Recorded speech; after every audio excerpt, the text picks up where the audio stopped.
Allora, la mia prima domanda è: com'è stato tornare nella mente di Riley dopo 9 anni?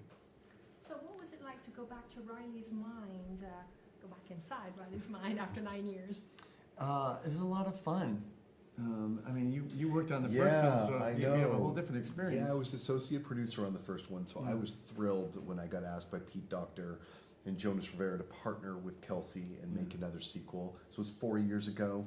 We started working on this one, and the teenage life of Riley just seemed like the perfect time to set this film, right? It's a time of life that's full of drama, and it's full of comedy. Things are very funny at that age as well, and so it just seemed like the right thing to explore with this film. E nel processo di scrittura ci sono state per caso delle emozioni che avete escluso e che in qualche modo a cui avevate pensato?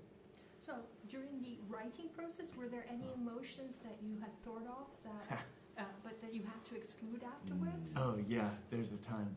Let's see. One of my favorites was Envy had a twin sister, an identical twin sister named Jealousy, and nobody could tell them apart. Joy would be like, I can't tell the difference between which one's joy and jealous, which one's envy and jealousy. Totally. That was a really fun character, but we ended up learning the difference between the two, because we didn't know in the beginning. And we realized that envy is the one that was more appropriate for a teenager, because that's the feeling that you wish you had what others had.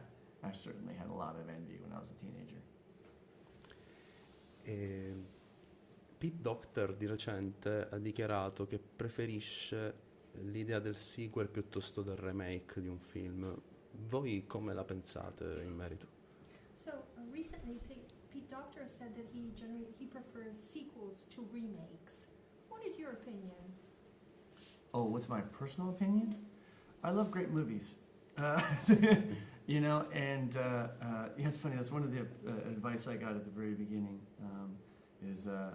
One of the directors at the studio told me, the sooner you start thinking of this film as an original, the better off you're going to be. And I made a list of all my favorite sequels. And I made a list of sequels that I didn't think were as good. And the ones that I liked, I'm like, why do I like these? And there was a sense of originality and newness to them. And I also noticed those were some of my favorite just movies, not just my favorite sequels, my favorite movies, you know? And so to me, it all comes down to just telling a story that's really great.